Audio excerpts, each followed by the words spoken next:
আগামী সপ্তাহে সম্মিলিত ইসলামী ব্যাংকে গ্রাহকদের টাকা ফেরত দেওয়া হবে। একীভূত করার উদ্যোগ ভালোভাবে এগোচ্ছে। এরপর কোনো ব্যাংক ঋণ খেলাপি হলে তার দায় নিতে হবে সংশ্লিষ্ট কর্মকর্তাকে।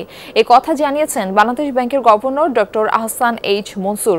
অন্যদিকে পরিকল্পনা কমিশন বলছে, শরিয়া ভিত্তিক ব্যাংকে আমানতের পরিমাণ কমেছে, কাঙ্ক্ষিত রাজস্ব আসছে না এই খাত থেকে।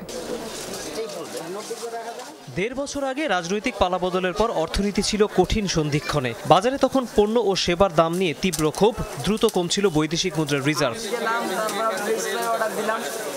ব্যাংকে অনাদায়ী ঋণের বোঝা বেড়ে দাঁড়ায় প্রায় ২৫%। সমাধান টানতে তখন থেকেই কঠোর মুদ্রানীতি, অপ্রয়োজনীয় ব্যয় কমানো ও ডলার বাজারকে নিয়ন্ত্রণে আনার চেষ্টা করে অন্তর্বর্তী সরকার। সেসব চেষ্টা সফল হলো নাকি ব্যর্থ, সোমবার তার পোস্টমর্টেম করে পরিকল্পনা কমিশন। রাগঢাক না করেই জানায়, রাজস্ব আদায় লক্ষ্যের মাত্র অর্ধেক অর্জন করতে পেরেছে এনবিআর। বাজেটের অর্থ ব্যয়ে বেশ পিছিয়ে একাধিক মন্ত্রণালয়।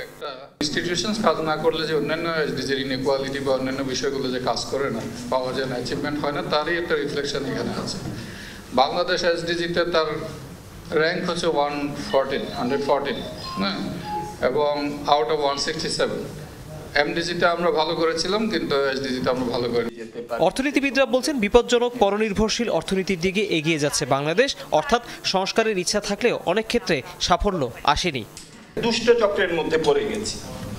সেটা হলো যে হাই ইন্টারেস্ট রেট, এটার কারণে কস্ট অফ ক্যাপিটাল হাই, এটার কারণে cost of doing business high, সেটার কারণে আমাদের ইনভেস্টমেন্ট কম, এবং তারপরে সেটার knock on effect, cascading effect পড়ছে হলো আমাদের এমপ্লয়মেন্টে। Political will as well as political stamina, এই দুটো যদি একসাথে না হয় তাহলে সংস্কার এগোয় না। আর সংস্কারকে এগিয়ে নিতে না পারলে যেমন করেছি তার চেয়ে বেশি ভালো করা খুবই কঠিন।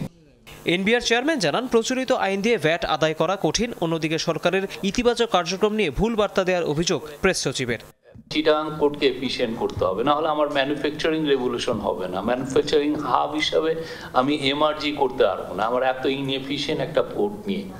কিন্তু আপনি যদি দেখেন যে কিভাবে এই ডিবেটটাকে হাইজ্যাক করা হয়েছে, এই ডিবেটটাকে নেওয়া হয়েছে কি, আপনি এমন সব টাইনি গ্রুপকে যারা রিপ্রেজেন্ট করছেন তাদের ভয়েসকে আপনি অ্যাম্পলিফাই করছেন। সবাইকে একমত হতে হবে যে আমরা ভেট সিস্টেমে কোনো ডিস্টরশন রাখবো না। কম দেই, বেশি দেই, যাই দেই, এটা বৈষম্যহীনভাবে দেবো, এবং এখানে আমরা কোনো এক্সামশন মেকানিজম থাকলেও খুবই সামান্য, এবং আমাদেরকে নতুন করে হয়তো ভিএটি ল আবার তৈরি করতে হবে।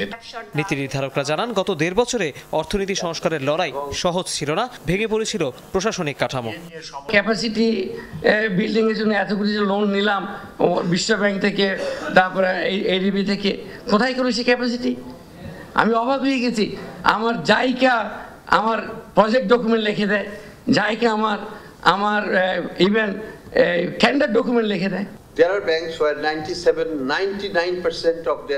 বাংলাদেশে এমন ব্যাংকও আছে যার মূলধনের ৯৯% খেলাপি, এবং এটি আর আদায় করা সম্ভব না। তার মানে সুশাসন নিশ্চিতের কোনো বিকল্প নেই। আমরা বলে দিয়েছি, এরপর থেকে কোনো ব্যাংকে ঋণ খেলাপি হলে তার দায় সংশ্লিষ্ট কর্মকর্তাকে নিতে হবে। আরও জানাতে চাই, আগামী সপ্তাহ থেকে সম্মিলিত ইসলামী ব্যাংকের গ্রাহকদের টাকা ফেরত দেওয়ার ব্যাপারে আমরা আশাবাদী। পরিকল্পনা কমিশন মনে করে, চলতি অর্থবছর শেষে বাংলাদেশের জিডিপির প্রবৃদ্ধি ৩.৫ থেকে ৪% মধ্যে থাকবে।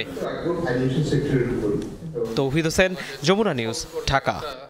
মা, পিম্পল 5 দিনেই চলে যাবে। যাবে না মা, যাক, নিমের 5 অংশের পাওয়ারে 5 দিনেই দূর হবে পিম্পল।